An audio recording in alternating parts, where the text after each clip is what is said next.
Hello athletes, this is Travis from GTS Rowing.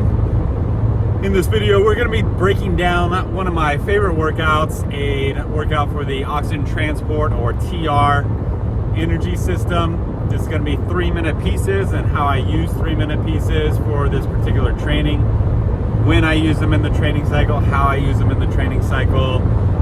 There's a lot that you can do with this very basic structure, and I'll break that down in this video for you guys. But before I do, making sure you guys know that you can support this work, this education work, by becoming a patron over on patreon.com/Travis Gardner. And you can certainly connect with me on GTS Rowing if you want to work with me through remote coaching, or if you just want to connect for a consultation and ask any questions directly. I'm always happy to work with kind of athletes one-on-one in that medium. But for this video, let's dive in. So 3-minute pieces is something I use with all of my athletes. I find it especially useful in a team setting because there's a lot that you can do with it. I'm a big advocate of individualized training. I do not like to give all of my athletes on a team the same training program. I think that is a big no-no in athletics, and something that rowing tends to kind of a sin that rowing tends to commit a lot, especially on the water rowing. Not so much indoor rowing unless you're on a team, but certainly on the water, where coaches are just used to having groups of athletes that all have to do the same thing. They tend to make that same mistake when they're on land, and they could be doing things that are specifically tailored to their needs. So 3-minute pieces are great because there is a psychological element when you're training a lot of athletes, especially younger athletes. There's a lot of kind of insecurity and anxiety there with them, and kind of a desire to kind of be a part of the group. So generally when you start to give everybody different things, they start to read too much into it. They're like, why is Sally doing this and Jenny is doing that and I'm doing this? Does that mean I'm worse than them? No, it just means you're a different human being than them. All right, but this workout is great because you can customize it very, very easily. And so the 4 elements that make a workout are the volume, the intensity, the stroke rate, and the resistance. All right, and that last one, the resistance, most coaches don't really understand how to use that effectively, so it kind of gets kicked out, and everybody's just like, blah blah blah does this on the blah blah Olympic team, so you must be blah blah drag factor, which is bullshit on its own. I've got lots of videos on the channel talking about that if you want to kind of dive into that rabbit hole further.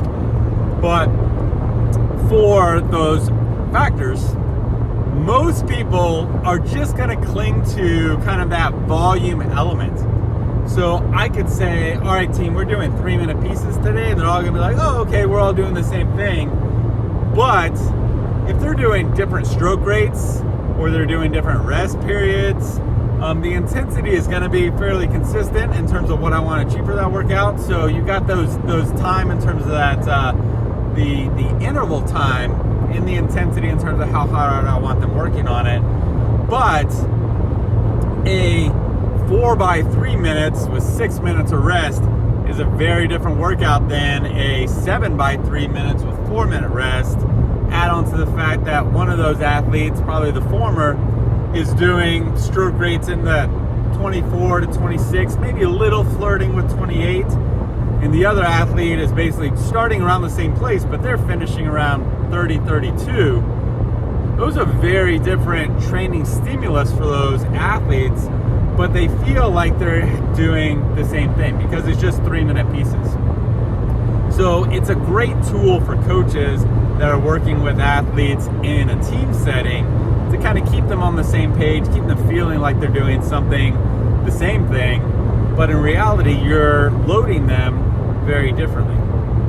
And that's ultimately the goal, is that every athlete needs a different loading pattern because they're different levels of fitness, all right? And so, and the goal with your loading is to basically stimulate an adaptation. And the way you stimulate that adaptation is just barely push past what an athlete is used to. All right, there's no such thing as super loading.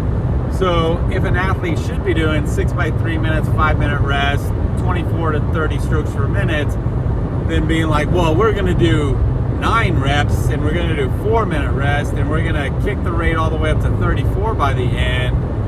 For that same athlete, all you're going to be doing is going to be creating overtraining, an overstimulus, and you're going to require additional recovery time for that athlete to be able to do more effective training the next day, 2 days after, whatever it may be. All right. So part of the trick of good coaching, and I should really make this a video on its own, is knowing how much training stimulus to give an athlete so that you can induce that training effect or that adaptation effect, all right, without paying more in terms of recovery time than you need to, all right?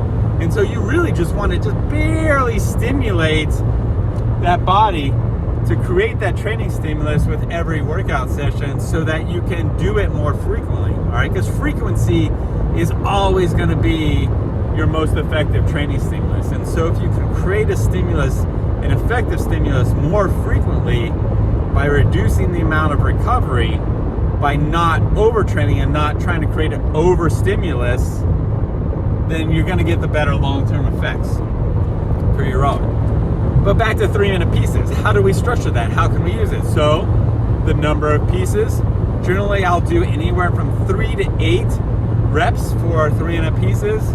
That 3 to 4 is really reserved for kind of like really new novices, maybe 3 reps for a middle school athlete that's just starting to do some kind of interval work. Maybe at the beginning of the season for a varsity athlete or an experienced athlete, maybe the first workout you do only has 4 reps. And then each time you go, you can kind of build on that. I also like to give a range of reps, all right? So I always like to give my athletes the opportunity to do more if they're having a good day. And so if I give my athletes a workout, I'll generally say, all right, we're doing 3 to 4 reps of 3 minutes. Or maybe for a more experienced athlete, maybe we're doing 6 to 8 reps, all right? And you're only allowed to do those extra reps if each rep previous was slightly faster or about the same speed as the rep before, all right? So it's a reward, all right? We always want to reward your athletes with more work. You never want to penalize them. That's the dumbest fucking thing that a coach can do, is be like, oh, you failed this, so do it again. No, that's absurd, all right? If an athlete has failed to achieve the targets that you've given them on a workout, either your target is wrong or they've achieved their training stimulus. They're done, all right?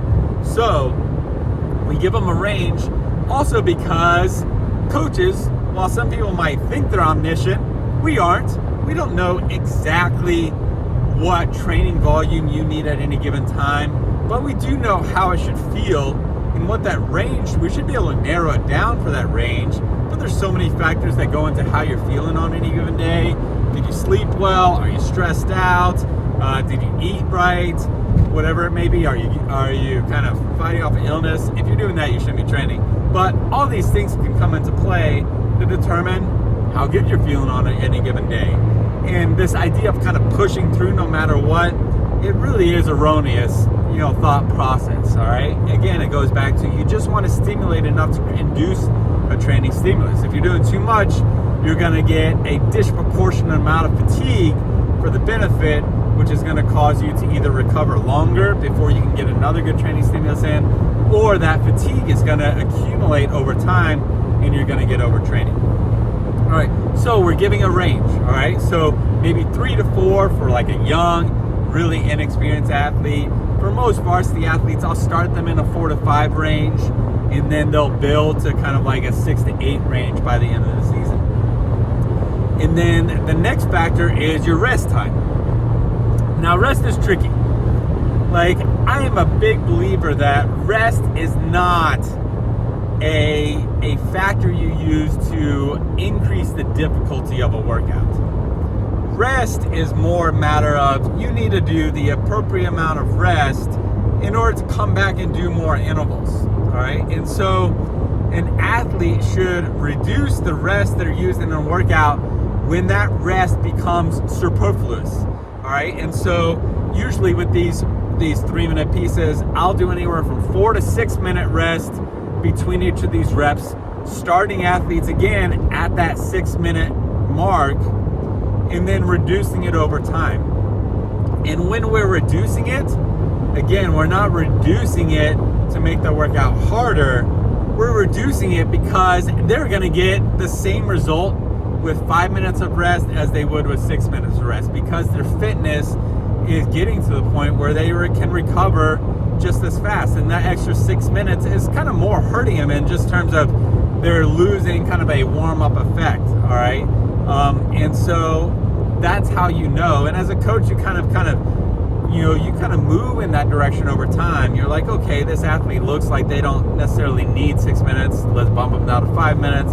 This athlete looks like they don't need 4 or 5 minutes anymore. They can do with 4.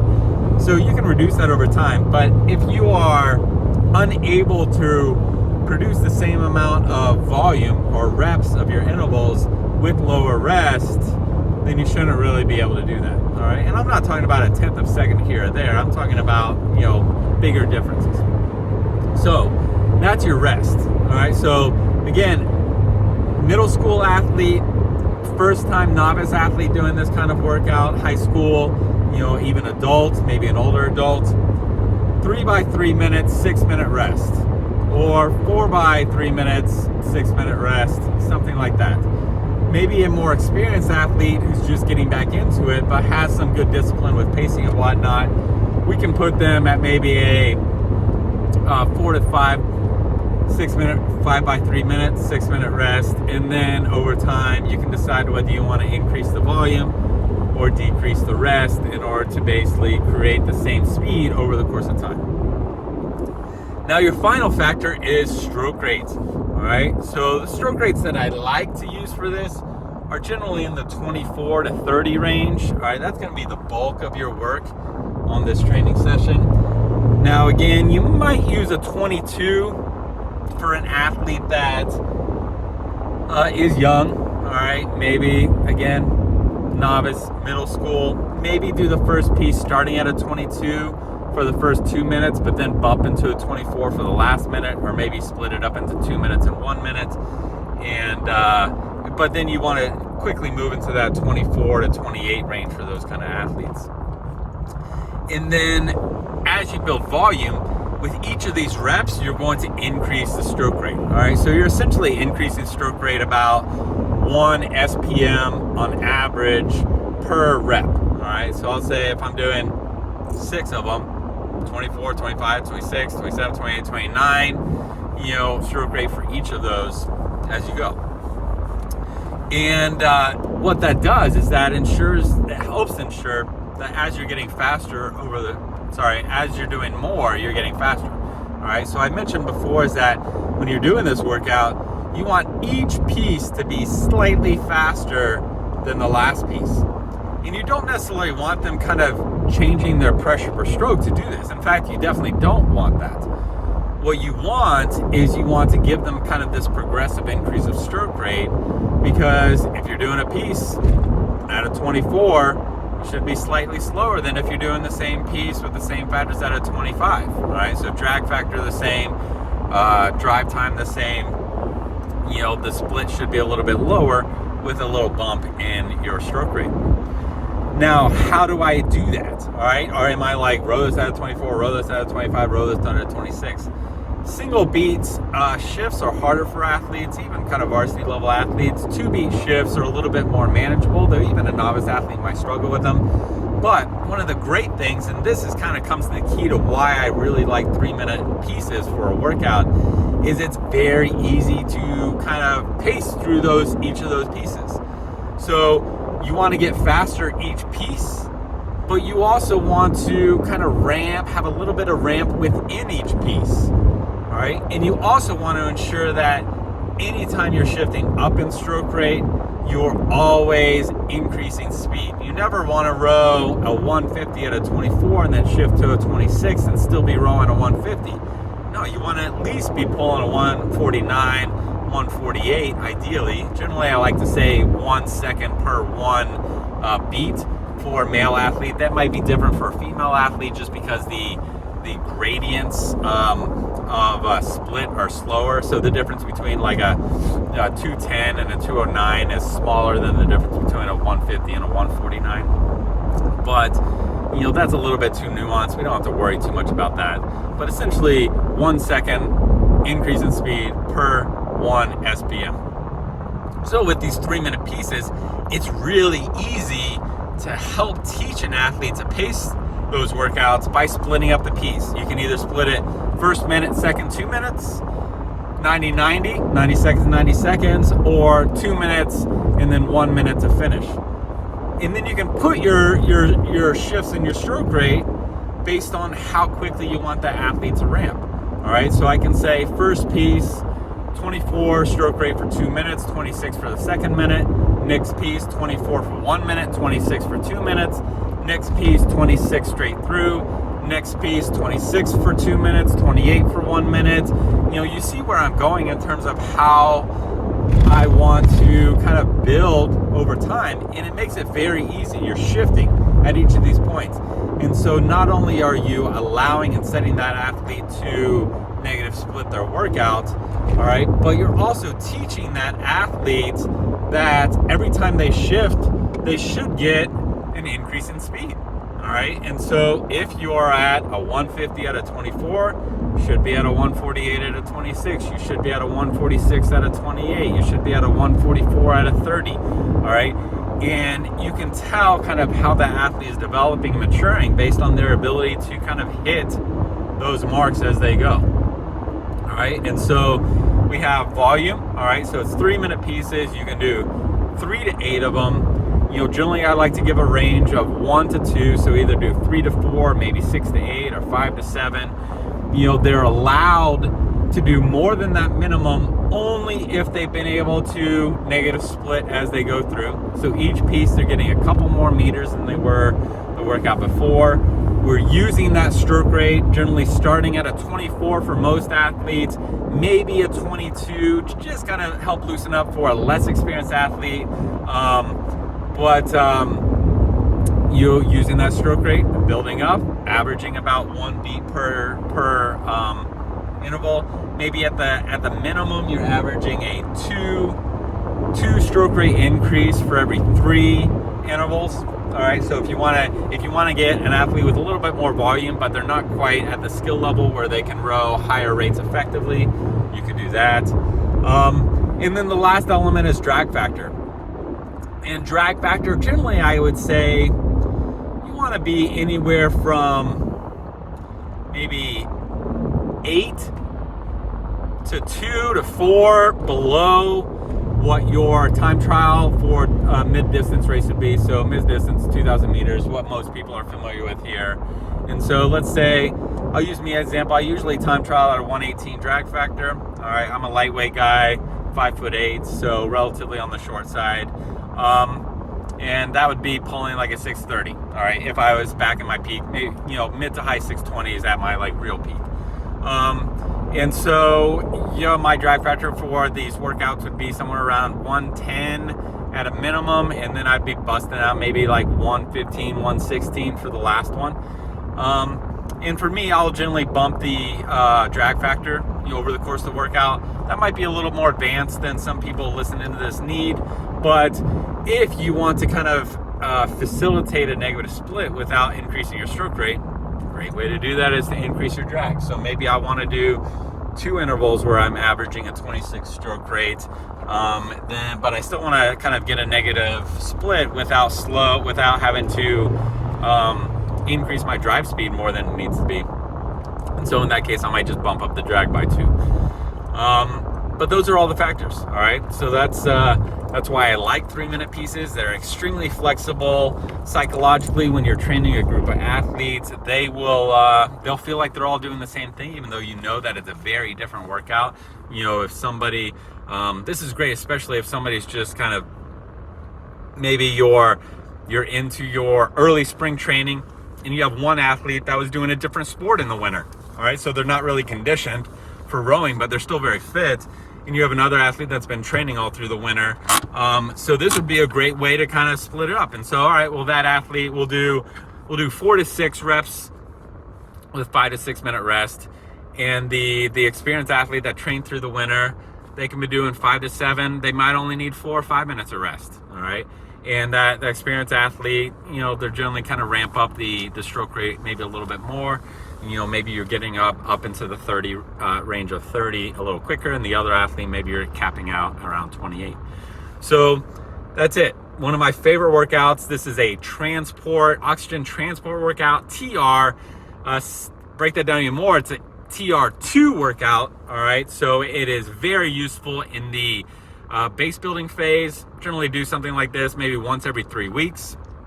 I don't use it as much in the competitive phase. Generally, I'll focus on transport 1 in that phase, where you're doing stuff closer to race speed and race stroke rate, and you're doing reps of that. So you might be doing like 1K repeats at or slightly faster than race speed at or slightly lower than race rates. That's a TR1 workout. These TR2 workouts are really good for ensuring the heart muscle is getting strong to keep up with all of those extra capillary beds that you're laying with your oxygen utilization work, all right? Because you don't want to just lay pipe all the time and not increase the strength and capacity of your pump, all right? Because if you do that, then the water pressure is going to be low, and you're not going to be able to take advantage of all that pipe, all right? So all that aerobic work you're going to be doing, it's not going to help you once you kind of bump up and try to get some speed, because your heart isn't strong enough to kind of keep up and actually deliver oxygen through all those extra capillary beds, all right? And so that's the quick explanation of what transport is and why we want to do it, all right? And so another way to break down volume is that, oh gosh, I got to do this math in my head. So about 83% of your volume in your base building phase is going to be your utilization 2, UT2, and then your transport work is going to make up about I would say 3% of that. All right, and so you can kind of figure out your volume there. So if you do, let's do quick math. So if you do 400 for every 400 minutes of oxygen utilization 2, you're gonna do, let's see, divided by 8, that's 50. Divided by 8, 337. I can't do that math in my head that quick. All right, so, but you can do the math on your own, all right? So, if you're doing 400 minutes of a UT2, then you can multiply that by 3 over 83, and you're gonna get the volume of transport minutes that you should be doing in a transport workout, whatever that might be. And then divide that into 3 minutes pieces, and then add your rest, and there you go. All right. And if that's more 3-minute pieces than you feel you can do, then you just do the transport workouts every 300 minutes of UT2 instead of every 400 minutes of UT2. All right. So that's it. Thanks for watching. Hope this helped. Hope I can get more content out with this new kind of car holder for my phone, so I can kind of talk and drive while I'm going places. But the more support you guys give me on Patreon, the more time I'll devote to these things. And so you can hop on $1 a month, $3 a month, whatever you feel is an appropriate return on the value of this educational content. Do that. Or of course, if you want to take the guessing game out, you want a veteran coach making these decisions for you and kind of guiding you through all the nuance, then find me on gtsrowing.com. I do remote coaching there. I also do kind of Zoom consults, both just talk and train methodology and actual kind of on the erg technical training. So that's it. This is Travis signing off. Thanks for listening. Hope it helped. Questions in the comments below. I'll answer where I can, and we'll catch you on the next video. Bye.